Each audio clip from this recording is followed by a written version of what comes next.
4 years old at the time, and we were watching this Punch and Judy puppet show, and all of a sudden we hear this voice. Ricky Nelson topped the charts at just 17, a teen idol who defined an era. But in 1985, a plane crash ended his life, leaving his family with nothing. Or so they thought. A hidden will unveiled millions in stolen royalties, yet one son was cut out. Why? Uncover the truth behind his legacy. In the final days of 1985, a tragedy shook the music world. Ricky Nelson, the heartthrob who defined a generation, was gone, lost in a devastating plane crash. The headlines screamed of his fall from grace, painting a picture of a star drowning in debt after a costly divorce. His children faced a future shadowed by financial ruin. But then, a hidden will emerged, and lawyers uncovered a jaw-dropping truth. Record companies had been siphoning his earnings for decades. What followed transformed his 4 children into millionaires almost overnight. Yet one son was left with nothing, and the reason why will leave you stunned. Long before that fateful day, Ricky Nelson's story began in Teaneck, New Jersey on May 8, 1940. Born into a family of performers, his destiny was written in the spotlight. His father, Ozzie Nelson, led a celebrated big band, while his mother, Harriet Hilliard, captivated audiences as a movie actress. From his earliest moments, Ricky's life was a public spectacle.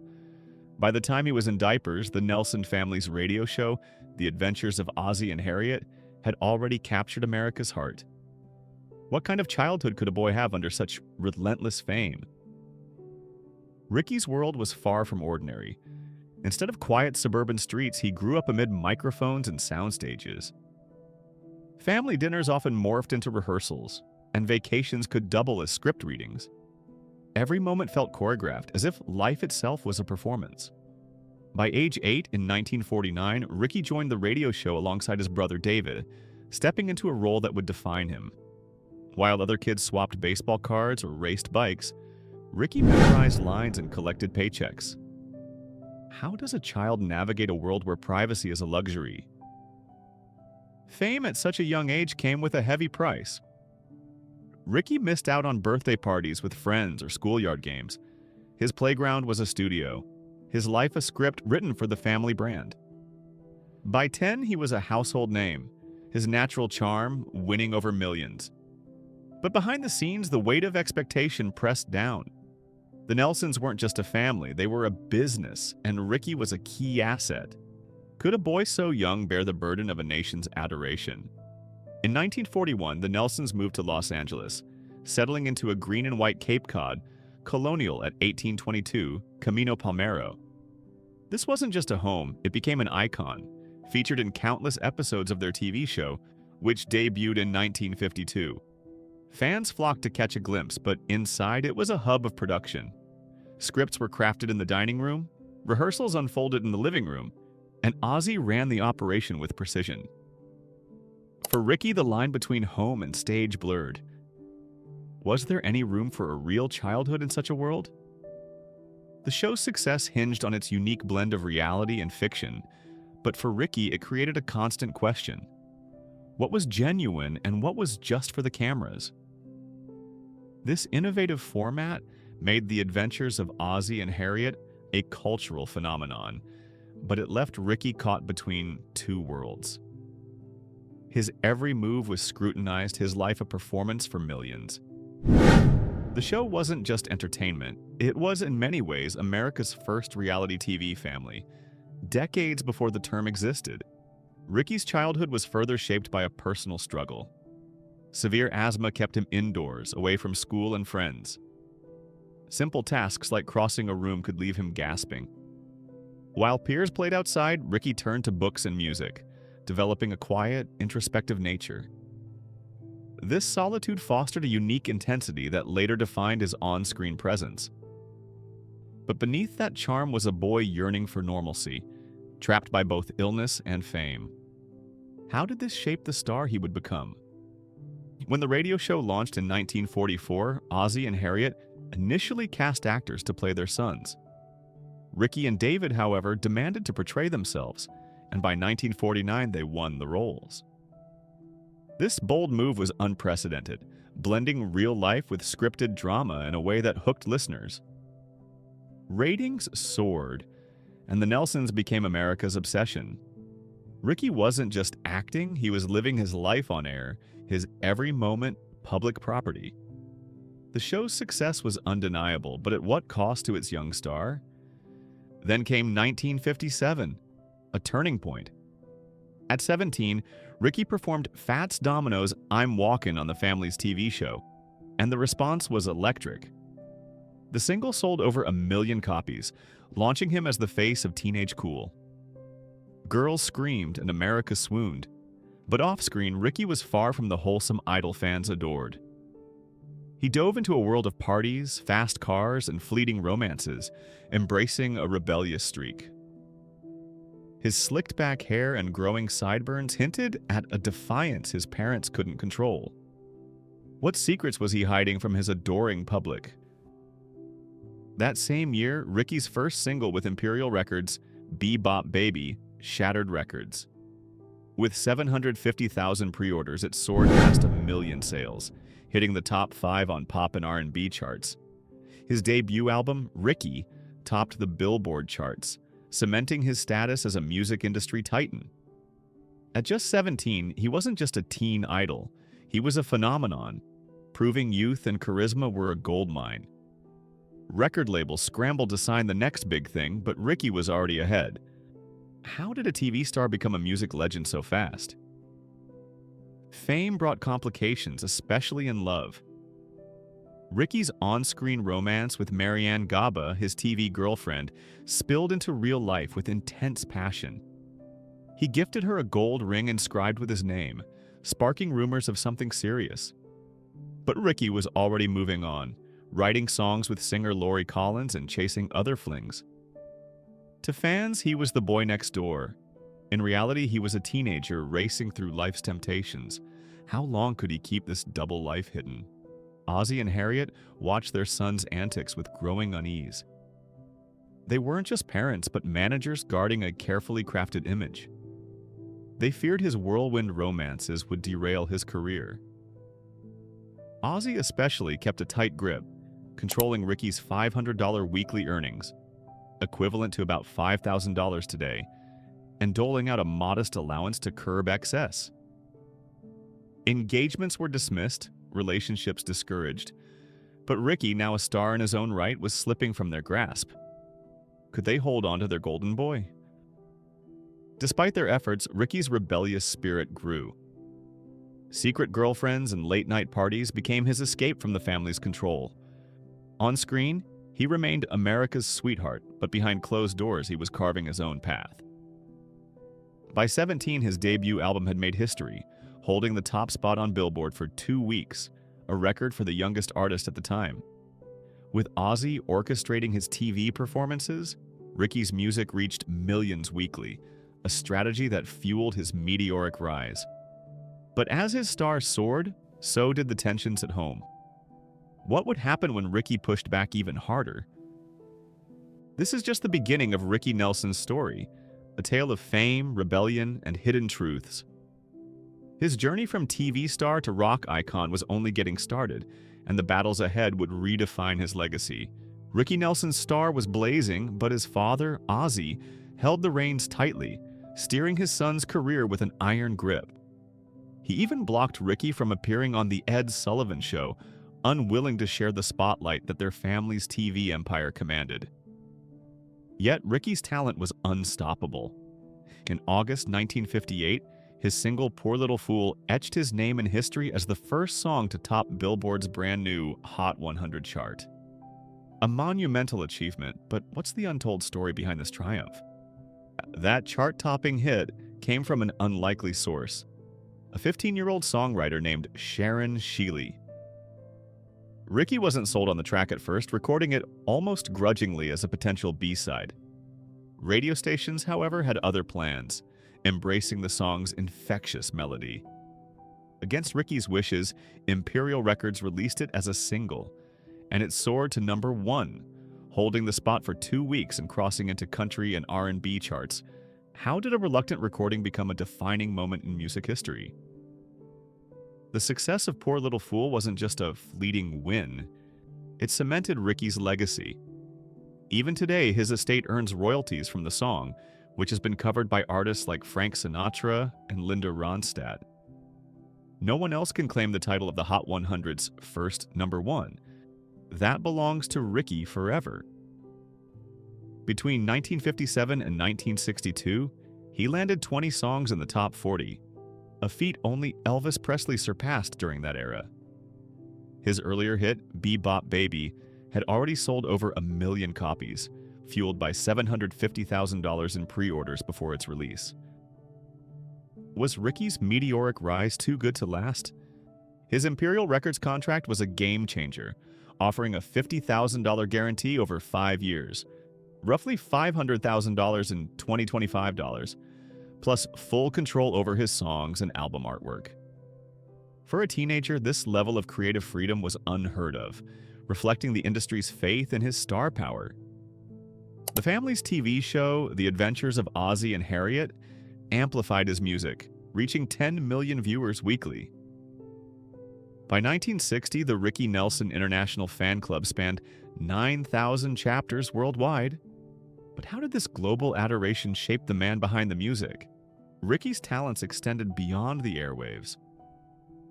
In 1959, he stepped onto the silver screen in Rio Bravo, sharing scenes with icons John Wayne and Dean Martin. His role as Colorado Ryan earned a Golden Globe nomination for Most Promising Newcomer, proving he was more than a teen idol. Yet, his lavish lifestyle stole the spotlight. Custom suits, sleek cars, and exclusive Hollywood clubs. Reports suggest he had a $5,000 monthly allowance, equivalent to $50,000 today. Was this taste for luxury a sign of trouble brewing? Fame reshaped Ricky, pulling him into a world of excess. In 1961, he scored another massive hit with Travelin' Man, a song Sam Cooke had passed on, deeming it a poor fit. Ricky's instinct proved sharper, as the track hit number one in April and sold over 1 million copies in weeks. Its B-side, Hello Mary Lou, also became a smash, showcasing his knack for spotting hidden gems. These dual hits marked a high point, but storm clouds were gathering. Could Ricky maintain his golden touch in a changing world? Behind the scenes, Ricky's frustration was mounting. The older session musicians he worked with scoffed at rock and roll, some refusing to play his way.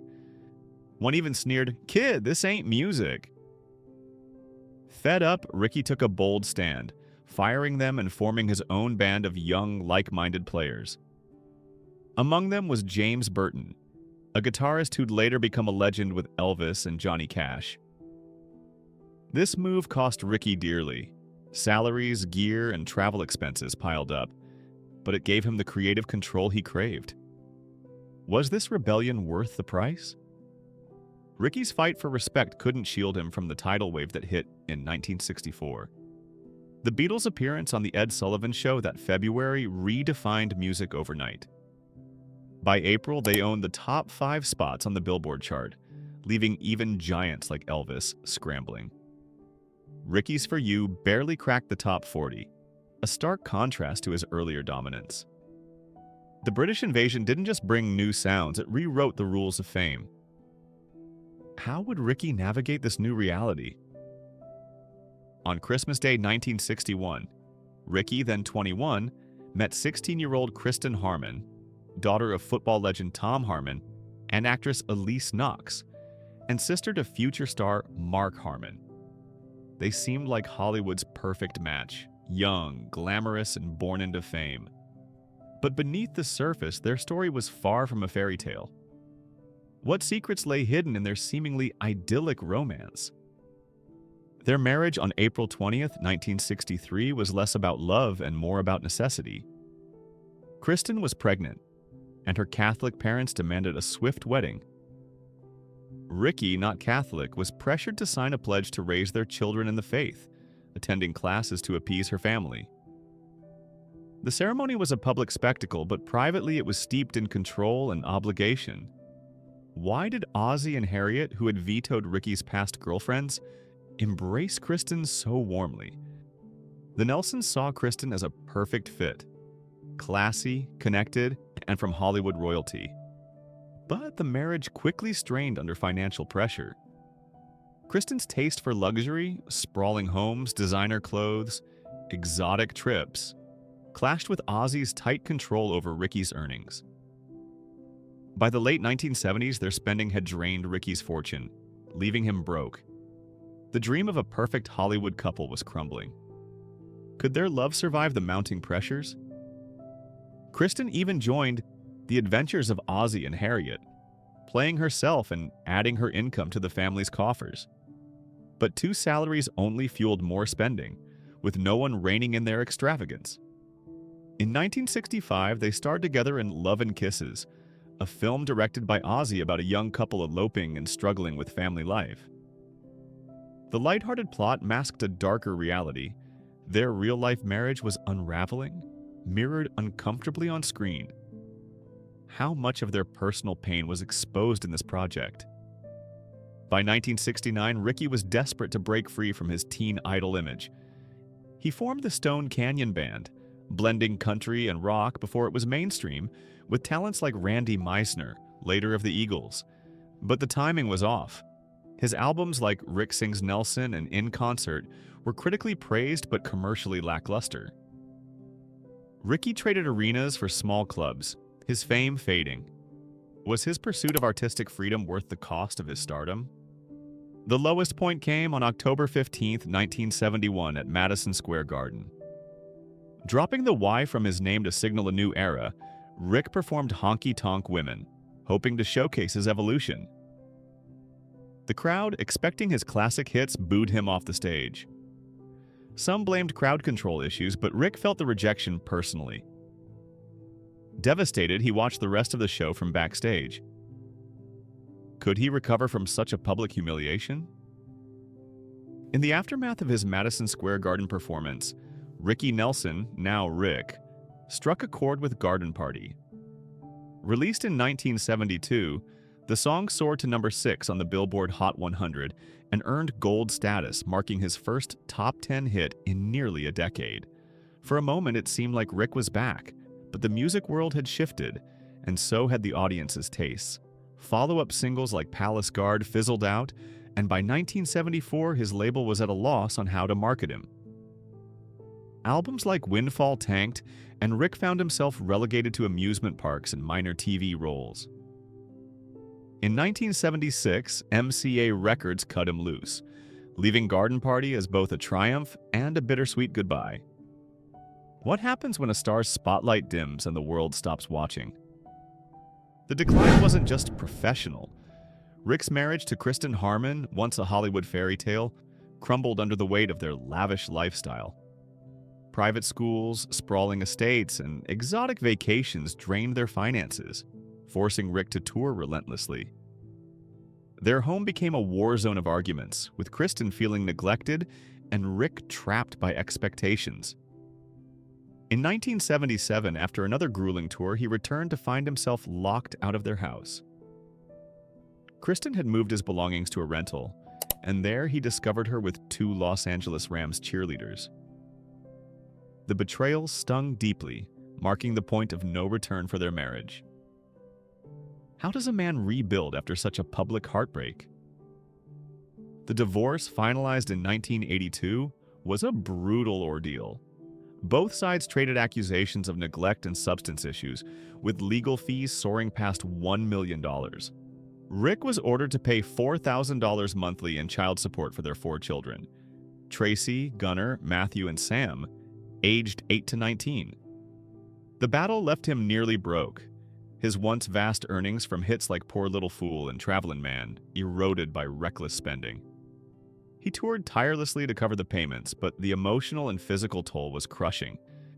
His health faltered, and the joy that once defined him seemed lost forever. Can a star's spirit survive when everything else is gone? In 1980, Rick sought a fresh start by purchasing Errol Flynn's former Mulholland Drive mansion for $750,000. The iconic estate, with its Hollywood history and sweeping views, promised renewal. Instead, it brought unease with rumors of hauntings, strange noises, and flickering lights that unsettled the family. Kristen pushed Rick to abandon music for acting, but he couldn't. Touring was his lifeline. The mansion meant to be a haven became another burden, amplifying his struggles. What happens when even a dream home turns into a nightmare? The music world reeled, mourning a teen idol whose hits defined an era. Rick's estate, already tangled in debt, faced chaos. Initially, it seemed he'd left no will, but his brother David produced one dated 4 months prior, naming Rick's 4 children as heirs and David as executor. With debts nearing $1 million, the estate seemed worthless. Kristen fought for life insurance money, but courts rejected her claim. Lawsuits piled up from Helen's parents, band members' families, and creditors. An unexpected twist emerged. Eric Jude Hilliard, a son from a 1980 affair, was excluded from the will after Rick disputed paternity. Courts upheld the exclusion, leaving Eric with nothing. What secrets unravel when a star's legacy is laid bare? Ricky Nelson's life was a whirlwind of glamour reflected in his lavish purchases. His car collection included a 1963 Studebaker Avanti, a rare gem with sleek lines, and a 1932 Ford Roadster featured on The Adventures of Ozzie and Harriet, embodying his rock star image. While specific watch details are scarce, he favored elegant timepieces that matched his polished style. His real estate crown jewel was the Mulholland Drive mansion, bought for $750,000 in 1980, a symbol of Hollywood prestige that later became a financial strain. Brand deals like those tied to his TV fame added to his income. Insurance policies likely covered his life and assets, though disputes over his life insurance underscored poor planning. His financial downfall teaches the value of budgeting, protecting intellectual property, and clear estate planning to avoid legal battles. Diversifying income and managing personal relationships wisely are key to sustaining wealth.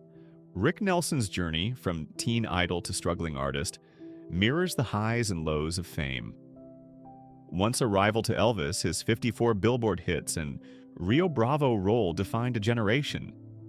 By 1985, he was fighting to reclaim his place only to be cut short.